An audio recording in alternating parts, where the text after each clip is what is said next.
Muy bien, muchas gracias como siempre, Natalia, por la presentación, siempre generosa, pero llevamos tantos años, por así decir, trabajando juntos que esa generosidad nace del alma, como en mi caso se la presenta a ella. Por otro lado, claro, eso del organismo, cuando estabas diciendo, gracias a todos también por venir, antes de que se me olvide, y por escucharme. Yo lo estaba comparando con la cuestión del costumbrismo, que se achaca también a Antonio Pereira muchas veces. Es decir, como si el costumbrismo literalmente fuera una cosa menor. Hay un momento en que él dice costumbrismo sí y qué. Quiere decir que el costumbrismo puede ser buena literatura, depende de cómo se haga, cómo se escriba, etc. Pero todavía recientemente, es decir, en este mismo año 2025, aparecía un artículo de Ana Rueda, de Antonio Pereira, un costumbrismo con trazos postmodernos, donde, bueno, pues hace ver cómo se inicia en mesonero romano, sobre todo en Gil y Carrasco, su paisano de la Franca del Bierzo, pero que, sin salirse del costumbrismo, le da unos rasgos modernos, artificiosos, que pueden corresponderse con el llamado postmodernismo. Los espacios de la vecindad y lo civil en la cuentística de Pereira. Hay una cosa curiosa, antes de empezar, que quiero decir, es inicialmente el espacio vecinal, el espacio de Pereira era su propio pueblo, es decir, era Villafranca del Bierzo, y los primeros cuentos prácticamente están centrados en Villafranca, en los pueblos aledaños. Poco después en el Bierzo se va extendiendo a la provincia de León, se va extendiendo al noroeste, todo peninsular y norte de Portugal, y acaba siendo el cosmopolitismo, ¿verdad?, que va a hablar la última ponente. De manera que yo voy a centrarme fundamentalmente en uno de esos espacios vecinales, que no es solo su pueblo, que es la provincia, y solo toco, porque tangencialmente, el espacio del norte, el espacio. Y sé porque, entre otras cosas, porque también hay un artículo mío, estuvimos en ese, ¿recuerdas que bien lo pasamos en el Congreso de Villafranca del Bierzo, sobre la narrativa moderna y postmoderna, donde yo pude hablar, o me mandaron que hablara? Natalia habló de los espacios en José María Merino, si no recuerdo mal, y yo lo titulé La gran provincia del noroeste, de Antonio Pereira. Me pidieron que hablara de ello, el título, naturalmente, cada uno puso el suyo. Bueno, vamos entonces a lo que vamos. El primer libro de narrativa breve de Antonio Pereira, Una ventana a la carretera, se publicó en 1967. Pero antes había editado dos libros de poemas a los que debo referirme inicial y sucintamente, porque no es algo ajeno al tema que me propongo. En 1964, es decir, 3 años antes, publicó Antonio Pereira un primer libro titulado El regreso, en la colección Adoráis, que entonces era la colección más importante de poesía que había en España. Ahora creo que no, bueno, no lo es. El texto es la poetización de un retorno, el regreso, de un regreso, un canto, por tanto, a lo cercano, a la propia ciudad, a la vecindad, a lo familiar, a la amistad y a lo cotidiano, a las pequeñas cosas diarias de vivir y de quererse. Y es que él siempre decía, Antonio Pereira, que lo bueno de viajar era haber viajado, haber regresado para poder contárselo a los amigos. El regreso es un poco eso, el retorno a lo que él conoce para poder hablar de ello. Es en suma un canto a la costumbre. La palabra voy a después a tenerla más en danza, a ponerla más en danza. Regresar supone recuperar la costumbre de vivir entre los suyos y entre sus cosas y quehaceres cotidianos en su ciudad, verdadero espacio de vecindad. Y la recuperación de la costumbre produce la sensación de un vivir tranquilo, pacífico y serenamente alegre, además de la seguridad vital que proporciona la afirmación de las raíces. 2 años después publicó otro libro de poemas, un año antes, por tanto, del primer libro de cuentos, que se tituló Del monte y los caminos. Es anterior, como digo, al primer libro, y en el poemario Pereira sigue mirando a su entorno vecinal, inicialmente el más cercano, el del padre y su oficio de ferretero. Es otro regreso, por tanto, al hierro desde la seda, por recordar una antología de la seda y el hierro que él publicó, de su poesía, que publicó la colección Provincia. Otro regreso, digo, a través del recuerdo, regreso también a la poesía, que mira al mundo humilde, escrita para quienes lo sufren como canto de alivio y esperanza, que es un verso. No sigo por el camino de la lírica perellana, que le dará para más y que además tendremos ocasión de hablar. Esto es una chulería nuestra, porque tendremos ocasión de hablar, Natalia de la narrativa y yo de la poesía, pero en Guadalajara, pero la de México, allá por octubre. Digo que lo anterior, como apunté, es una breve entrada para certificar que desde el principio la escritura de Pereira se inclina hacia lo que tiene más cerca, lo vecinal y también lo civil, entendido lo vecinal como alusión a los que viven en un mismo espacio, ciudad, pueblo, etc., pero también lo próximo y cercano, y entendiendo lo civil como equivalente a ciudadano, urbano, paisano, etc. Es decir, no lo militar, no los curas, etc. Dos términos, civil y vecindad, que son semánticamente colindantes, por lo tanto. Y al asunto de los cuentos pereiranos voy a dedicar el tiempo restante, sin olvidar que nuestro autor siguió publicando poesía a lo largo de su vida, y alguna otra incursión tendré que hacer, pero breve, al paso.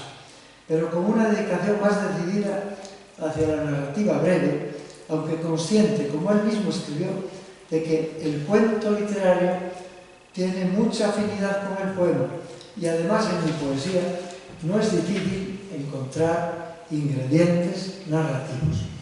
El propio poeta explicita en un verso la cercanía entre el cuento y el canto. Dice ese verso: ahora voy a contar o cantar de una noche de agosto.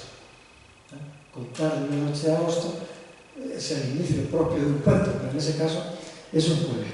Y de modo tasativo escribirá Antonio Pereira en el prólogo a todos los cuentos que en el caso de Pereira la narración es sustancialmente poética. En una conferencia, Antonio Gamonera dijo que si poesía era unir dos palabras que nadie había unido, creo que eso lo dijo García Lorca, pues Antonio Pereira era un poeta porque había unido dos palabras que eran erotismo diocesano, que hasta ahora seguramente que nadie las había oído juntas, ¿no? Bueno, contar y seguir es justamente el título de la primera antología de poemas, pero la tituló Contar, no Cantar. Contar y seguir, del año 72. El resto, en cuanto a sus cuentos, la mayoría tienen por títulos historias, relatos y cuentos. Cito algunos para tenerlos en la cabeza: El ingeniero Balboa y otras historias civiles, del año 76. Historias veniales de amor, del año 78. Cuentos para lectores cómplices, cuentos. Relatos de andar por el mundo, del año 91. Relatos sin fronteras, del 98. Me gusta contar, del año 99. Cuentos del medio siglo, cuentos de la cábala. O sea que ese hecho de contar, relatar, está siempre presente en los títulos de sus libros. Pero el primero se tituló Una ventana a la carretera. Tercero de sus libros, primero de cuentos, donde ya parece que se decanta definitivamente a la narrativa breve y, en general, cada vez más breve, algo que pusieron en relieve algunos críticos, cada vez más escueta y más sutil. Y acaso lo que tenga de singularidad y originalidad reside en el hecho de que se nos muestre como un narrador siempre cercano. Es que cuando lo vemos nos parece que nos está hablando como si fuéramos amigos suyos. Yo siempre he tenido esa, antes de conocerlo, después efectivamente llegamos a ser amigos, no sé si novios, porque una vez me llamó por teléfono con esa gracia que tenía, y como me habían llamado 3 o 4 veces ese día, no recuerdo el por qué, dice, ya era viejo y hablaba bien, José Enrique, parece que somos novios. Pues quizá llegamos a ser novios en ese sentido de cercanía vital, ¿no? Nos habla siempre, les digo, desde la camaradería, como se lo contaría a un compinche, palabra que él utiliza mucho, u un amigo. Es el lector cómplice al que Pereira se refirió en distintos escritos y en el que pensó a la hora de elaborar sus cuentos, hasta el punto de que una antología de sus relatos llegó a titularla Cuentos para lectores cómplices, que fue la que se utilizó en varios COUs, no sé si alguno le tocaría leerla, ¿no? Cuando hubo que leer, cuando pusieron como lectura este libro. Cuentos que destacan, digo, por lo general, a mi parecer, por su fina ironía, por el erotismo tenue que los impregna, nunca agresivo, nunca muy explícito, muy tenue, por la ambigüedad abierta a productivas sugerencias, por las sencillas sorpresas que dentro de lo cotidiano nos salen al paso, por la impresión de ternura y de cariño que se desprende de los personajes, por un tono de susurro, como dicho al oído, con el que el lector parece estar escuchando la voz de un amigo malicioso y regocijado que recuerda anécdotas comunes, propias del pequeño lugar en el que conviven, y también por el ingenio de la frase certera, la adjetivación insólita y sorpresiva. Alguno debería fijarse en esta adjetivación, calificaciones de Pereira, y por el humor benevolente. Otra cuestión, hay un humor agresivo, sarcástico, pero ese no está en Pereira. Siempre es un humor comprensivo de los personajes. Aquella sensación de vecindad, y entro en el tema poco a poco, que se ha observado en su poesía, tiene en los relatos la característica especial de hacernos cercanos incluso en los espacios más remotos, merced tal vez a esa forma de contar las cosas más sorprendentes, como si fuera lo más natural del mundo, como si el ámbito vecinal pudiera extenderse a cualquier lugar de la tierra. Pero si pensamos en los espacios vecinales y civiles, el más propicio es el lugar en el que uno nace, desarrolla la niñez y establece una red de proximidad, de amistad o de familiaridad nunca decaída. Un espacio cuyas calles y establecimientos van a resultar también domésticos, habituales, y que, aunque las circunstancias alejen a uno de ellos, permanecen ligados a la memoria, reviviendo y reavivándose en ella, suscitando tal vez un sentimiento de nostalgia o la necesidad de retorno ocasional o definitivo. Yo creo que esto todo lo podemos haber visto. El propio Pereira no dejaba que cada año, algunas semanas o semanas, las pasaba, ya no tenía casa, en el hostal, en el parador de Villafranca, porque él quería pasar unos días en su pueblo. Todos lo sabemos. Yo llevo 50 años en otro pueblo, pero cuando yo escribo de un pueblo, escribo del mío, que tiene un nombre feo, Chozas, pero que está aquí al lado, Chozas de abajo. Pero es que no se me ocurre escribir de otro, porque son las raíces, las que uno tiene. Y eso le pasó a Pereira siempre. Incluso cuando hablaba de Buenos Aires, o de Quito, de cualquier otra ciudad del mundo, parece que nunca se despegaba de aquel lugar, Villafranca natal, que dio pauta a todo su primer libro de poemas también, pero de narrativa, Una ventana a la carretera, que aparece, como ya dijo Natalia, en plena madurez del autor, porque él empieza a escribir y a publicar tarde. Y después aparece Villafranca natal en diferentes cuentos y hasta en libros enteros como Picasso en el Tesoro, Las ciudades de Poniente y Cuentos de la calle. Por tanto, 4 libros de Pereira al menos, centrados totalmente en sus raíces, en su lugar de nacimiento. Eso sí, una Villafranca del Bierzo transmutada a la ficción, a una ciudad en la que Antonio Pereira fue cronista oficial desde enero del 96 y sobre la que versan sus crónicas de Villafranca, que fueron publicadas primero en la prensa, pero que las reunió en el año 97 en un libro, Crónicas de Villafranca. Una especie de intrahistoria de la villa, y dentro de ella del otro lado de la Cávila, de la misma, del paisanaje de ese barrio de la Cávila que emergió con brío narrativo en los ya citados cuentos que llevan el nombre del barrio. De muchos de los personajes de los cuentos pereiranos, comerciantes, viajantes, sastres, taberneros, etc., sospechamos que si bien pertenecen a la ficción, surgieron en origen de la villa natal del escritor y que sus oficios eran los propios de una villa como esta, en aquellos años 60, la década en la que apareció Una ventana a la carretera, que recoge a la vez toda una serie de elementos que desde la infancia fueron poblando el imaginario del futuro escritor, como las tiendas y los comercios, el casino, el coche de línea y las estaciones de tren, esos sitios de enlace de trenes que me llenaban de novelerías. Es que hay dos o tres cosas que Pereira citaba siempre de humor en sus conferencias. Unos eran los trenes, pero otras dos eran: a mí, de haber sido algo, me hubiera gustado ser o conductor del coche de línea de mi pueblo u obispo de esto. Bueno, eran dos profesiones que a él le gustaba siempre ser, ¿no? Quiero inicialmente detenerme en el primero de los cuentos de Una ventana a la carretera que propusimos, ¿no? Porque Natalia me dijo cuál proponía yo para leer, y era el primer cuento, que se titula como el propio libro, Una ventana a la carretera.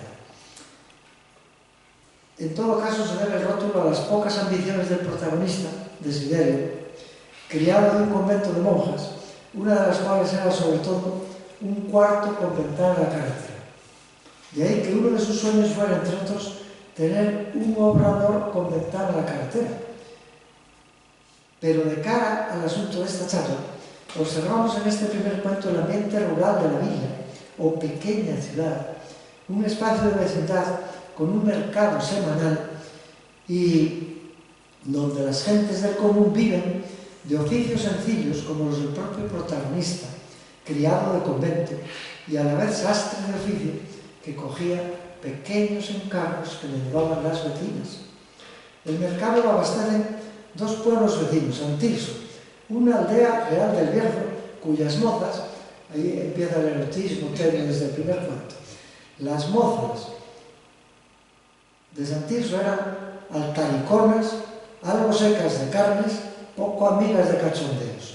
Y también las de Valdeperón, este es un nombre inventado, no existe en el Bierzo, donde las mozas son pecheronas, joviales y generosas, hasta donde lo permite la decencia y un punto más a veces. En el mundo civil cercano, rural en este caso, con caminos vecinales, que así se nombran en el cuento. No importa ahora la historia del cuento, en el que se resumen muchas de las virtudes narrativas del cuentista. Ese exquisito erotismo, la delicadeza en el trato del mundo rural, sugerencias, punto de partida realista y hasta costumbrismo del que nunca renegó. Como el resto de los cuentos, nominada de una u otra manera, le llama Villa Alvar en algún cuento, a Villafranca. La acción transcurre en una población similar a la de su tierra, a la de su pueblo, pero extensible a otras pequeñas ciudades semejantes, con colegiata e iglesias varias, casino, juzgado, conventos, castillo, y habitada por paisanos, que es la palabra que utiliza, por grupos de amigos o compinches, compañeros de juergas y diversiones, y a donde a veces viajan los pijos de la capital. Es un nombre que pone, ¿no? Una denominación que pone. A medida que avanzamos a la lectura del volumen, bueno, los pijos de la capital supongo que eran más los de Ponferrada que los de León. A medida que avanzamos en la lectura del volumen, sorprendemos oficios populares propios del espacio vecinal de una villa mediana que cuenta con médico, dentista, electricista, técnicos de talleres varios, peluqueros, chofer de autobús de línea, carteros, viajantes, maestros, empleados de banca, obreros y obreras, tenderos, cantineros, panaderos, herreros y gentes que malviven o muy trabajadas. Cito todo esto en su vídeo porque son, en efecto, los propios oficios de la vecindad de una ciudad mediana como Villafranca. Personas civiles con manías conocidas por todos, como en el caso de Rabanillos y su fanfarrona pasión por las mujeres, o en todo caso del trato común como Paco Santín, que regenta una tienda tradicional con trastienda para la reunión de amigos, o como Arsenio Quilós, que regresa de Buenos Aires, como tantos en los años 50 y 60 del pasado siglo, décadas en que el número creció exponencialmente. Con ansias de volver tenía este Arsenio Quilós a lo conocido y acostumbrado, al espacio vecinal dejado años atrás, pero que solo pervivía ya en la memoria, porque todo pueblo, por pequeño que sea, avanzaba, iba hacia adelante. Todo había cambiado. La tienda del amigo Paco Santín es ahora un supermercado. La tertulia de la trastienda sobrevive apenas en un café de la villa. Y hay que para Quilós resulte fallido ese retorno a la costumbre que Pereira poetizó en su primer libro de poemas El regreso, según señalé. Un verdadero canto a la costumbre o las costumbres que rigen la vida de una comunidad o de un grupo. Como es el caso también de cuentos como por ejemplo La Crápula, como llama a los trasnochadores de la villa, que día tras día dejan correr la noche en el casino recreativo y cultural. Costumbres rituales de un pequeño lugar son, por ejemplo, el toque de campana cuando hay un fuego, o el lavatorio de los 12 apóstoles en el cuento Pablito Apóstol. Un grupo de una pulcritud repasada y pobre. Fijaos los adjetivos. Una pulcritud repasada. Es el rigor de la costumbre, como se dice en uno de los cuentos. Hago una breve digresión. Quizá ningún poeta celebró tanto en verso la costumbre, vivir en lo conocido, lo amado, amparado por la seguridad de las raíces, como un amigo de Pereira, como uno que él tuvo por un gran amigo, Victoriano Kremer, otro poeta de León, como sabéis, que tituló un poema de tiempo de soledad, que fue un poemario que recibió el premio nacional, Patria de la costumbre. Y él decía que era la que hacemos día a día, y que además compuso en ese poemario una elegía del regreso, el regreso de Pereira. El regreso que supone en ese poema la recuperación de un espacio de convivencia en esta conferencia que llamo espacio civil y de vecindad. De eso sabía bien Pereira en el poema último del Cancionero de Sagres, que lo tituló Lo digo por Antonio de Lama. Él estaba en Portugal y allí compone este poema, donde evoca saludosamente a los amigos de León que en ese momento, a las 8 de la tarde, hacen su paseo diario acostumbrado alrededor del clérigo, que era siempre Ordoña abajo, la Condesa arriba y vuelta por San Isidoro hacia la biblioteca, hacia aquí, hacia la biblioteca de San Pablo, ¿no? Donde el clérigo González de Lama, bueno, pues así lo titula, ¿no? Afianzado en la costumbre, se acordaba de sus amigos y de ese paseo que daba con ellos. No he traído el nombre de Kremer en vano, pues Pereira mismo, en un artículo periodístico, se refería a él como un ciudadano corriente de una ciudad donde los convecinos saben que él viene y les pasa en los libros de texto de los chicos, y sin embargo, tan próximo.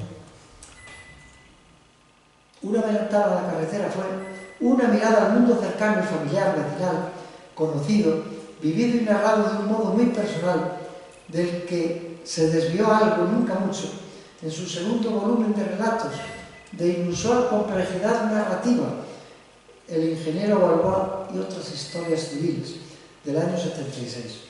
4 relatos o cuentos largos, en este caso largos, en los que el autor daba cuenta de que podía ir más allá del relato breve, sencillo y casi costumbrista.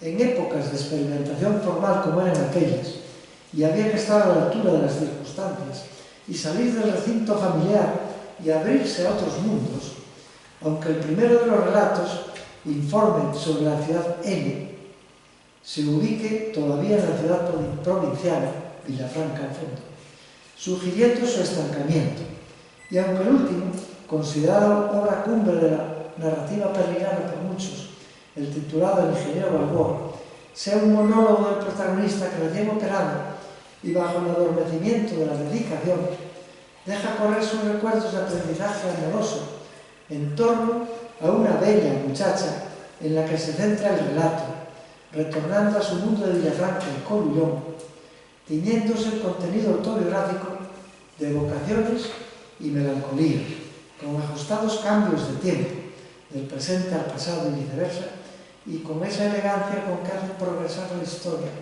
en este caso repleta de nostalgia. A partir de aquí, Antonio Pereira ya no tenía que demostrar nada, por lo que sus libros adelgazan la materia narrativa hasta llegar en las ciudades de Poniente a un admirable despojamiento. La brevedad del relato y la historicidad del lenguaje se imponen como ideal. Maestro del arte de contar, Pereira eleva, por así decir, la anécdota a categoría. Cualquier escena, espacio, tiempo, circunstancia, por leves que sean, pueden dar vida a un relato, como el lector puede comprobar en cualquiera de los títulos. En los brazos de la Y, del año 62, por ejemplo, su libro siguiente, en el que destaca el humor, la ironía, el realismo, los espacios variados, lejanos y próximos, y en el que figura uno de los más conocidos de Pereira, debido, aparte de su calidad, a haber formado parte de esa película titulada El Fiato, el cuento se titula Las peras de Dios, ambientado en la comarca verdiana, con un comienzo que introduce de lleno en la historia del cuento. Un día, la abuela dijo que iba a transformar en perales todos los membrillos de la casa de Arganza. Recordemos este comienzo en relación con otro cuento posterior, Obdulia, un cuento cruel, al que me referiré más adelante. Es un asunto familiar más que vecinal. Como particular es el de los dos amantes que en el barco de Valdeorras aprovechan, por lo tanto ya va ampliando el espacio de la propia Villafranca, como veis, abierto, aprovechan el sitio del inglés para encubrir sus ardores amorosos. Estamos en el ámbito del erotismo diocesano, como le gustaba leer. Pero en este punto merece mayor atención el cuento de título homónimo al del libro en el que apareció, Los brazos de la Y, en el que el narrador en primera persona cuenta un viaje a Nepal, en el que sorprende diferentes similitudes y coincidencias con el Bierzo natal. Por ejemplo, las procesiones, elemento ritual de hermandad y convivencia. Las procesiones las ve en el lejano país y no le causan asombro, porque al fin y al cabo, en otro valle que yo me sé, el año que empieza con el Santo Tirso, llevado en andas, y sigue con las candelas y los 16 desfiles de Semana Santa, y el día que nos habla la Divina Pastora es porque hay alfombras y ramos para la carroza del corazón de Jesús.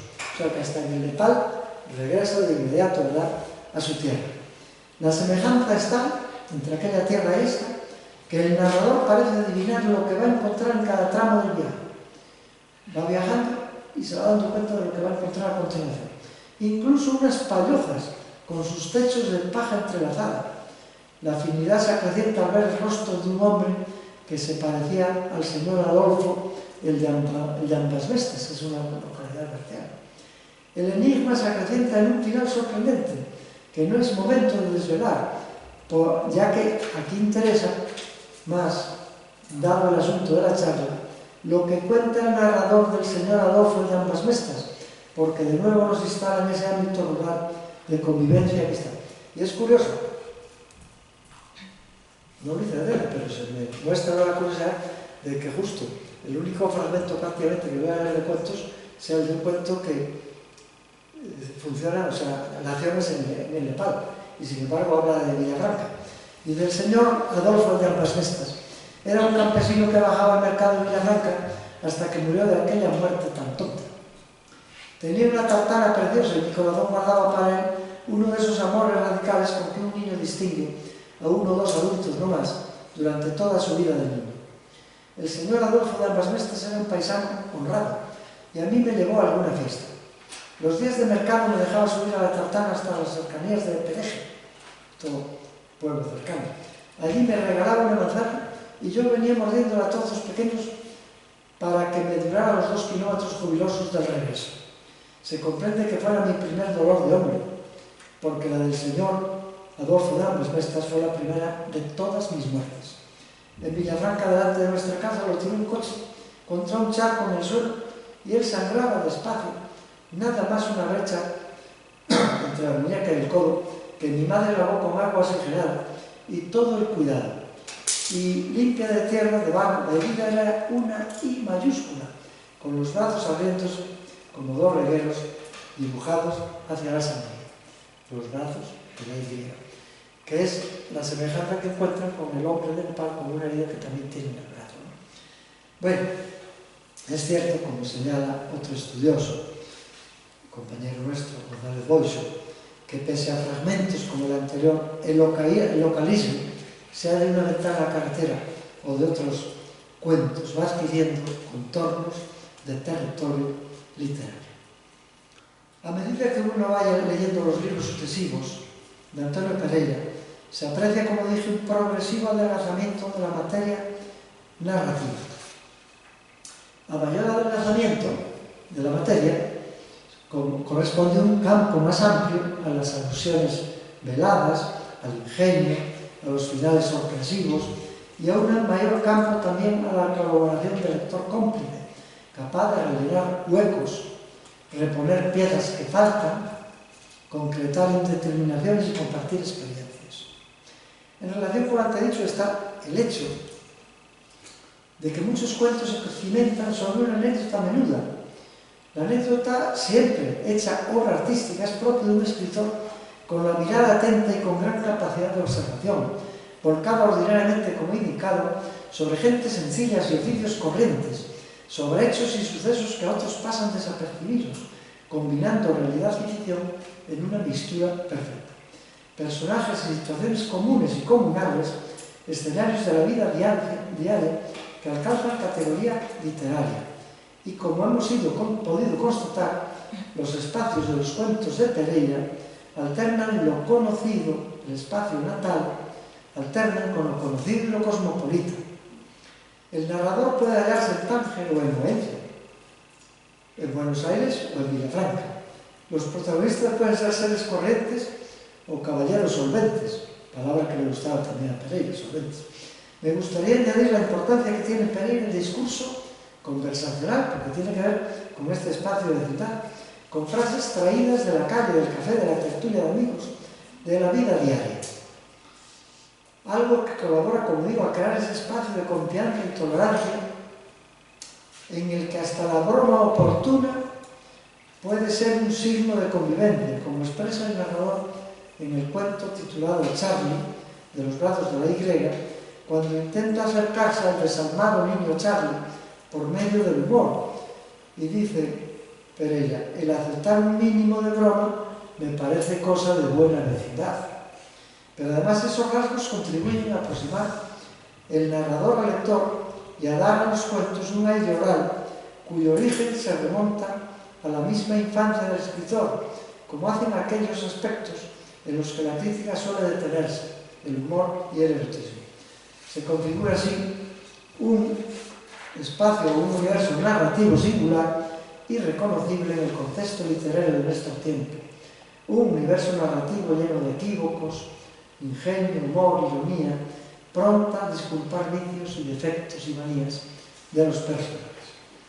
Si nos atenemos al decálogo para cuentistas, que a la manera de Horacio Quiroga trazó la amplia selección personal, a estas alturas de la charla reuniríamos el entendimiento pereirano del cuento como una historia que trasciende la mera anécdota, contada con economía narrativa y perspicuidad, cuidando especialmente la técnica en el inicio del relato, la atención del lector y la voz ficticia del narrador, de la que debe emerger una actitud cordial y amistosa. Cada uno de ese decálogo, cada uno de los dichos que dice Pereira, es que lo vemos cómo se acerca a nosotros. Hay uno que dice: si hay dos palabras que debes elegir, si debes elegir entre dos palabras, una artificiosa o algo así, o una muy culta y otra corriente, elige la corriente, ¿no? Dice Pereira. De manera que ese espacio de vecindad, esa cercanía de los cuentos, en cualquier dicho de Pereira está presente. Tras este paréntesis necesario sobre la evolución y características de los cuentos de Pereira, Y después de multiplicar los espacios en esos brazos de la Y, el siguiente libro, El síndrome de Estocolmo, es decididamente cosmopolita, no nos corresponde. Así empiezan los cuentos. En una de mis vueltas por Puerto Rico, en la avenida principal de Acapulco, pocas veces he tratado acerca de una rusa, pero una vez en Moscú. Son comienzos de algunos de sus cuentos. Es sin lugar duda el libro más viajero de Pereira, que sin embargo siempre vuelve los ojos a los espacios de la memoria o a los amigos cercanos. Palabras para una rusa es sin duda el cuento, quizá las peras de Dios por la película, pero siempre Palabras para una rusa era siempre el cuento que a Pereira le pedía que leyera. De manera que en el último libro de poemas hay otro libro que se titula Otra vez la rusa, algo así, y entonces ahí lo cuento como curiosidad, y entonces le piden, está en Tarragona, o en Reus, le piden que lea algún cuento. No nos puede leer otro cuento, y de repente una chica levanta la mano y dice, ya sé lo que me va a pedir, la jodida rusa. Eso está en el cuento, no lo invento yo, ¿no?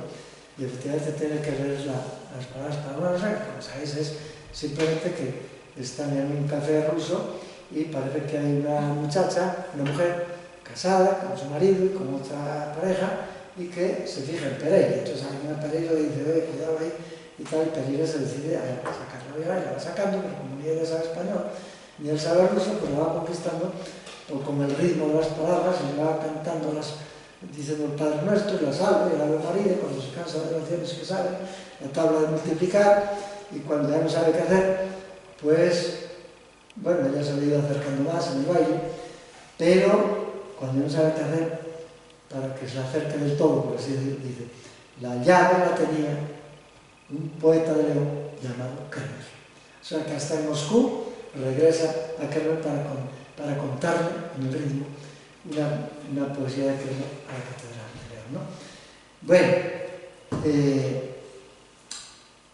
sí. Pero sin embargo, en ese cuento, en ese libro, El síndrome de Estocolmo, hay un cuento. A mí el que más me gusta de Pereira es Obdulia, un cuento cruel. Cada uno tiene un cuento cruel. Y en ese retoma el espacio conocido de las peras de Dios, la casa de Arganza, la abuela Társila y el abuelo en su pacífico retiro, como si recordáis la película, tal y cual. Y así comienza. Dice, en materia de flores, nunca me impresionó tanto a demasía como en la casa de Arganza, cuando las camelias para Obdulia. Ahora sé que no hubiera podido ser de otro modo en un mundo gobernado por la abuela Társila. Todavía no había llegado el tiempo en el que la abuela Társila mandó plantar de perales toda la finca.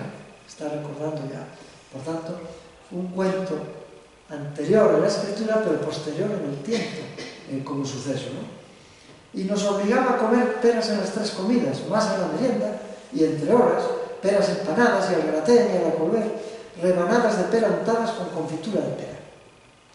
Es como se ve la rememoración del asunto que Pereira había desarrollado en Las peras de Dios, un cuento anterior, aunque posterior en el tiempo a lo contado en Obdulia, un cuento cruel. También el abuelo sigue a su aire en el estudio de la buhardilla con su violín y los gatos. Verano, vacaciones, regreso a la casa familiar de Arganza, la primera Obdulia, la más joven de las tías. Como en Las peras de Dios, el narrador es un nieto adolescente. Si pensamos que es Pereira, es un nieto adolescente. Pero una tarde de improviso se rompió el silencio de la fiesta ante la enfermedad repentina de Obdulia, que no volvió a salir de la habitación y entró en una agonía que abocaba a la muerte, por lo que la abuela Társila se dispone a preparar un entierro sonado, comprando una inmensa cantidad de camelias. Pero la agonía se prolongaba como el peligro de que las camelias se ajaran antes de la muerte de Obdulia. De ahí la crueldad del relato, ¿no? Es decir, la pena por la gran muerte, la tragedia de Obdulia, y a la vez la pena porque esa enorme cantidad de camelias en la que había gastado mucho dinero no pudieran servir para ese entierro sonado que ella pensaba si la agonía se prolongaba. El cuento era una vuelta a un espacio de vecindad berciana. En un libro, El síndrome de Estocolmo, es el que predomina netamente lo cosmopolita. Y ciertamente el sentido viajero y cosmopolita de estos cuentos contrasta con la vuelta a lo provinciano que se opera en Picasso, en el desván, todo él como una vuelta a lo provincial. En este libro hay múltiples, en Pecasos en el desván, múltiples regresos al pueblo natal. Paulino de Rosa, por ejemplo, vuelve desde Madrid por no compartir al amante con otro hombre, al igual que la ropa en el tendedero, al igual que no quiere compartir después la ropa en el tendedero. El escultor regresa a su ciudad y rehabilita las casas del Burgo Viejo, aunque sus intenciones ocultas sean las del enriquecimiento. Y hay regresos también en el tiempo, desde la nostalgia. Así sucede con El narrador inocente, reproducción del primer cuento que publicó Pereira cuando era un chaval en el Diario de León con el título de Cuento de Nochebuena, con leves apostillas solo al principio y al final del cuento, y el cuento lo deja tal, y dice ahora: por una inocencia así daría mi última novela. Pero uno es mayor, ha leído mucho, ha escrito mucho, ya no puede escribir con la inocencia de la adolescencia, lógicamente, ¿no? Pero por una inocencia así daría mi última novela, añorando una lejana juventud, solo recuperable en parte por la literatura, añorando también la época del escritor primerizo, aquella naturalidad aún no mediatizada por técnicas y modas. En el cuento titulado El tendedero, no me voy a extender sobre ello, el comienzo nos retrotrae a un hecho histórico. En el cuento citado, a un hecho histórico, en la noche del 17 de septiembre de 1858, la reina Isabel II entró por las calles de esta villa, es Villafranca, y pernoctó en casa de los Orosa. Siglo y medio después, un descendiente, Paulino de los Orosa, es actor ocasional, esto ya lo digo yo, en una película sobre el asunto que se va a rodar en la casona o palacio de los Orosa. Como siempre, no importa ahora por dónde marcha la narración, aunque algo lo va sugiriendo el cuento. Porque Pereira algo va sugiriendo, porque es un maestro en crear expectativas que provoquen la curiosidad del lector. Véase como muestra son el comienzo de un cuento. Así empezó Laurido, y dice así el comienzo. Una vez estaba en la tertulia Paco Laurido, escritor de mucha obra inédita, y esto fue antes de que al pobre le negaran la entrada en el café y en el círculo y en las presentaciones de libros, porque le soltaba los botones y los lazos a las señoras. Sugerido. Ya veremos después por dónde va el cuento, ¿verdad? Sería largo aludir a todos los cuentos de ámbito local. El propio narrador de uno de los cuentos, El sedentario, alude a la generosidad cuentística del lugar de Villafranca. Dice: cuando uno cae por esta ciudad es difícil escoger entre tantas historias, y entre las posibles de solteros hay una de solteros, como es el caso del sedentario, que decidió dedicarse a la hospitalidad de cualquiera que llegara a la localidad.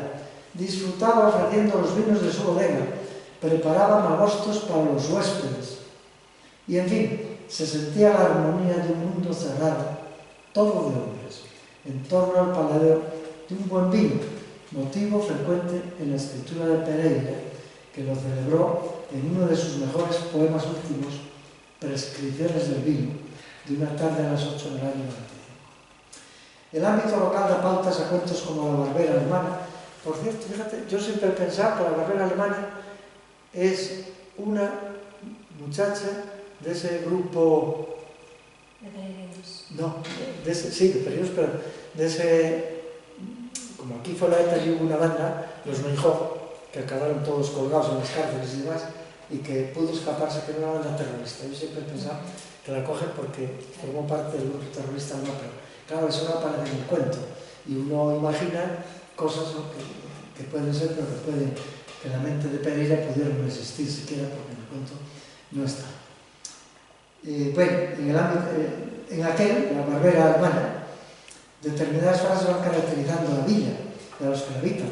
Esta es una vida hospitalaria, la gente de aquí es orgullosa, generaciones que indican la voluntad comunal de Pereira de lugar, en ocasiones, en las que, como la que narra el cuento. Por el ambulatorio local pasa la barbera alemana del título. El narrador necesita razones para justificar que una peregrina teutona, y como tal fornida y rotunda, decide aposentarse como barbera en una villa del noroeste, bajo cuya seña se adivina a Villafranca. Entre la barahunda de jóvenes que acuden a Santiago, bueno, ya lo sabemos, pero nos queda más grave. Sin duda, con motivo del año jacobeo, la alemana se queda rezagada por culpa de unas vejigas plantares que le habían comenzado a caminar por La Rioja. Así que en el ambulatorio tuvieron que rajarle la lona de las botas. Más aún, había sufrido una insolación de muerte que le hizo delirar por la fiebre. Cuando salió de ella, el jubileo había terminado y había vuelto a la tranquilidad habitual a la villa en la que la peregrina alemana se había acomodado de rapabarbas. Cuesta trabajo creer, como expresa el propio cuento. Al lector interesado le espera algo frecuente en los cuentos de Pereira, una vuelta de tuerca que encamina el relato por cauces inesperados. Lo que en relación con Isaac le interesa es que el autor, Antonio Pereira, se sitúa en ese espacio que unas veces concreta y otras deja entrever, que no es otro que yo llamo la gran provincia del noroeste. A ella nos encamina en el caso que pueda calificarse como cuento de mayor alcance literario de Picasso en el desván. La espalda de Elisa, otro de los grandes cuentos de Pereira, que ubica la acción en el pazo de Miñorrey, al que llega para estar con sus parientes Ramón, un muchacho de Santiago Villas, ahí por la Maragatería, cuyas costumbres, las de los maragatos, son austeras y contrastan con las más desenfadadas de las primas de Miñorrey. Para los del pueblo leonés, los parientes de Miñorrey, los de más allá de los puertos, tenían como una idea de novela de ellos.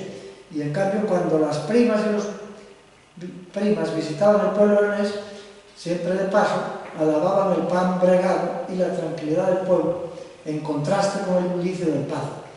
Pero no es esto lo que hace del cuento una espléndida narración, sino el refinado erotismo que lo recorre y un final sorprendente que excita la imaginación del maragato Ramón y del lector, además del desnudamiento expresivo, un adelgazamiento que produce muchos cuentos que no llegan a una página. Hoy les llamaríamos microrelatos. Son 7 en total y 4 de ellos los incluyó posteriormente en Meteoros como poemas. El libro que reúne la poesía pereirana como verdaderos poemas en papel. Es verdad que eliminando de ellos los nombres propios, por ejemplo, si aparecía Villafranca o si aparecía Corullón, quedan eliminados en los poemarios, probablemente para hacerlos más universales.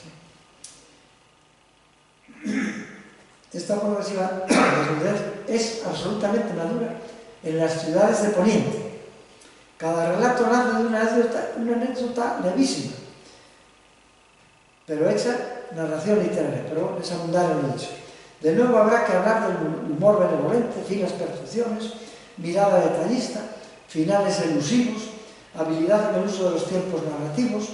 Voy añadiendo cosas porque los propios cuentos han ido añadiendo mucha sutileza en las técnicas. Personajes provincianos, mezcla de realidad y ficción, lenguaje rico en lenguajes conversacionales, necesaria colaboración del lector, etcétera, etcétera.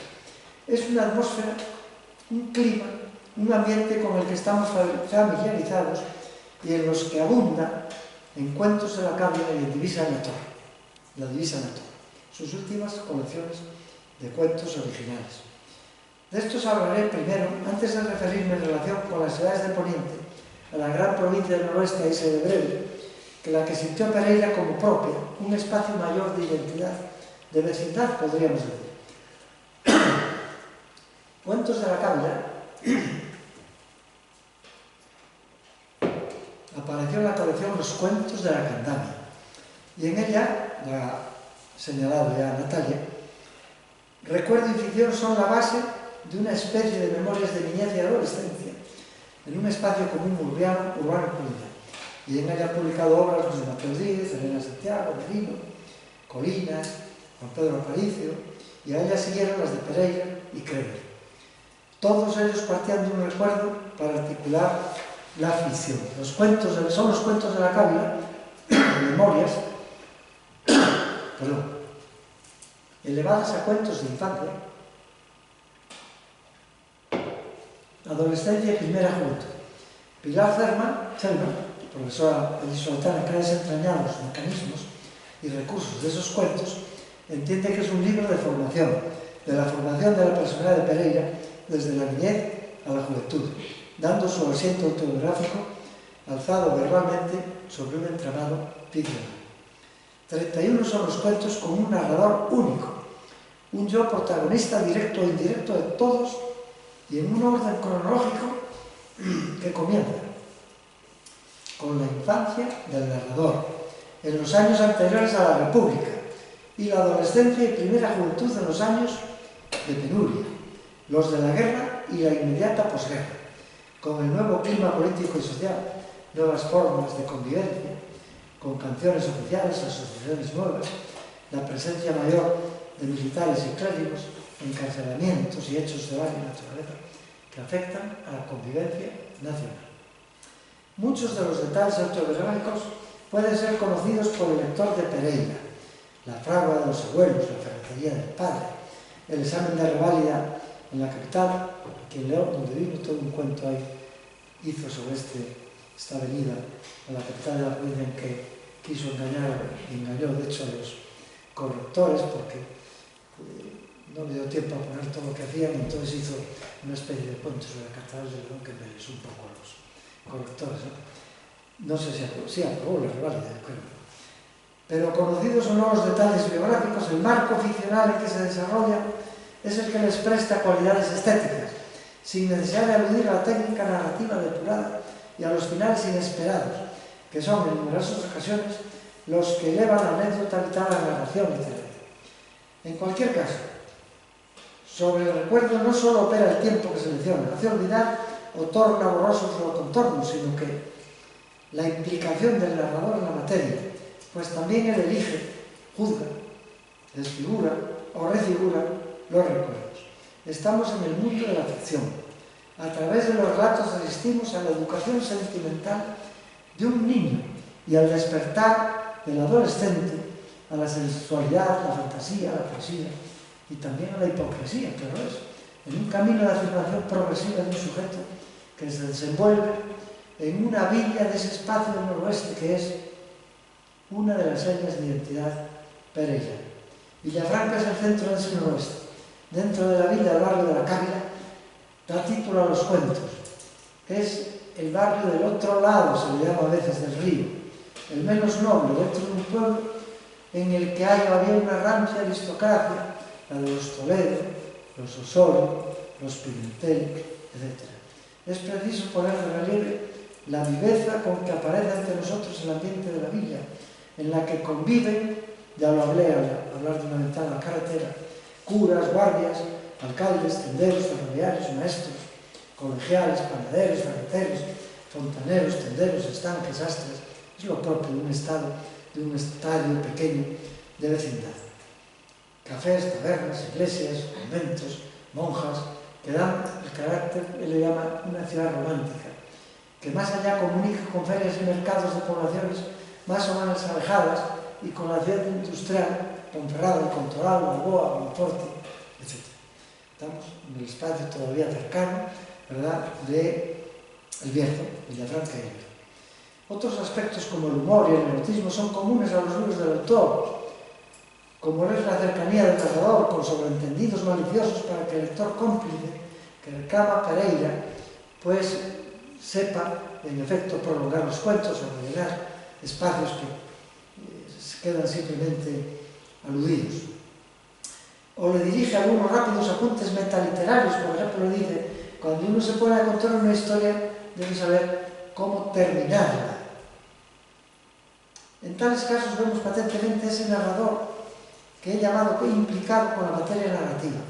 Lo esencial no es tanto la base autobiográfica como el saber contar una historia, como se afirma en un determinado momento. Dice: luego supe, dice el narrador, que en Mondoñedo no hay tren, pero eso importa poco si la historia es bonita. Es decir, en el cuento aparecía un tren en Mondoñedo, y después supo que no había tren, pero ¿qué importa? Si la historia es bonita, el elemento ficcional se introduce. En esta frase observamos el suave deslizamiento desde la experiencia personal a la ficción, que es la que da los cuentos de la Cávila, la universalidad que que pedimos al texto literario. Realidad y ficción se han mancomunado en la creación de unos cuentos en nuestra verdad autobiográfica se modela a través de la fantasía, sin que ésta apague el halo de la melancolía que nos impregna tenuemente, sin necesidad de que el narrador lo mencione. Basta con que lo perciba el lector. Aunque son unos cuantos folios, a partir de aquí hay mucho tachado, ¿eh? 5 minutos. Solo, bueno. A ver cómo va. La divisa de la torre, todo lo resumo. La divisa de la torre, en realidad solo hay un cuento bueno, que es el primero, titulado La divisa de la torre. El resto de los cuentos, a mi parecer, disminuye un poco en relación con los cuentos peruanos. Son anécdotas de su diario, con los personajes que él había conocido. Hay un cuento sobre Kerber, hay un cuento sobre Moneda, hay un cuento sobre Mestre. Es una pequeña anécdota que muchas veces queda en anécdota. No acaba de darle la identidad, pero sí lo es, por ejemplo, la divisa en la torre, de la que no voy a hablar. Pero fíjate, otros cuentos de García Llera, que fue un académico garciano, otros sobre González de Lama, en fin. No voy a hablar, por tanto, de si es verdad que a veces aparecen cuentos interesantes como El secreto del cisne, cuando traen los restos de Gil y Carrasco desde Berlín a Villafranca del Bierzo, que quién sabe qué serán los restos, porque cuando entierran en Berlín, en la Primera Guerra Mundial, en el mismo sepulcro de Gil y Carrasco enterraron a un soldado. Por tanto, es muy difícil hoy día, por muchas cosas, saber que esos restos son todos y solo de Gil y Carrasco, que ahora están en la iglesia de Santiago, arriba en Villafranca, ¿no? Bueno, ¿qué más podría decir? Pues sigo adelante, Natalia, hacia aquello. Villafranca del Bierzo, vamos a ver una cuestión interesante. Sería... A veces es una pena porque, claro, uno lo hace... sí, bien. Y después siempre el tiempo se acorta, o uno se extiende más de la vida. Así que Villafranca, el Bierzo, León, la provincia, hay un espacio mayor, el noroeste, la gran provincia del noroeste. No podemos dejarla de lado. Como ya indiqué, en 1994 había publicado Las ciudades de Poniente, un mundo cuya acción transcurre en ese espacio que en 2006 bautiza como mágico. Cuentos del noroeste mágico, fue una antología de cuentos. Las ciudades de Poniente o Cuentos del noroeste mágico son títulos ilustrativos de ese espacio mayor que comprende, ahora lo vamos a ver, pues toda esta zona y además Asturias también, toda Galicia y el norte de Portugal para él. Desde mi punto de vista fue otro villafranquino, Gil y Carrasco, el que fundó ese territorio literario del noroeste, aportando algunas señas de identidad como la bruma y la melancolía, que aparecen en todos estos escritores del noroeste. Dice Pereira, en el Asturiano de Delfina, creo que es donde dice, sonata de otoño, es que él vaya incluyendo a Valle Inclán, claro, aquí no, el más grande de todos, los del noroeste. En Villafranca, Sonata de otoño es una historia del noroeste. Creo que con la lectura de sus páginas tomé conciencia de un territorio al que pertenezco y dentro del cual iba a sentirme siempre. No coincide en el geográfico, con el geográfico de límites físicos, ni con el político y administrativo de las autonomías. Es un territorio del alma que comprende la Galicia de Inclán, por supuesto, y de Elena Quiroga, y de Cunqueiro, pero también el Bierzo, los cuentos de Clarín, Ricardo Guillón y los de Astorga, la Sanabria de San Manuel Obarti y la Catedral de León. ¿Por qué? Porque hay un momento en el Asturiano de Delfina en que habla con González de Lama, como el gran maestro de muchos, pero también hizo gran amistad con González de Lama, y aparece este paisaje en el Asturiano de Delfina, entre ellos. En todo el poniente las tardes tienen como una lumbre que les falta a las mañanas. Y don Antonio, González de Lama, habló de esa porción de España que siempre le bastó para su vida. Somos gente del noroeste, decía don Antonio. El noroeste es un país grande. Es la Galicia de los líficos antiguos y de los fabuladores de hoy, pero también la Asturias de la Regenta y la Sanabria de San Manuel Bueno Mártir, y por supuesto el Bierzo y los de Astorga. digamos que hasta el Toril para que entre dentro de la Catedral de León. Y la tierra de Campos se me ocurrió, porque justamente Delfina procedía de allí. Se quedó pensando, está bien, pongamos que el noroeste llega hasta el castillo de Grajal, pero de ahí no paso ni una lengua. O sea que hasta Grajal, de Campos, y desde ahí para arriba, ¿verdad?, era el noroeste y demás. Bueno, Galicia y Portugal fueron querencias manifestadas por Antonio Pereira. Cuando lo nombraron aquí, una vez que hubo 4 doctores honoris causa, que fueron, recordaré quizá, Antonio Pereira, a la vez Antonio Pereira, no, esos fueron Ramón Carnider, sí, puede que fuera José María Merino y Luis Mateo Díaz, 4. Antonio Pereira nos tuvo embobados con un cuento, que todos creíamos que era verdad. Empezó, cuando yo era pequeño, en los veranos me llevaban a Portugal.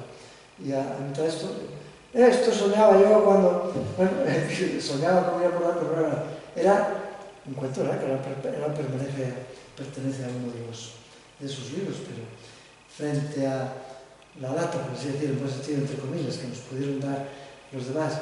No, era Eugenio de Nora, eran otros, no era Merino ni...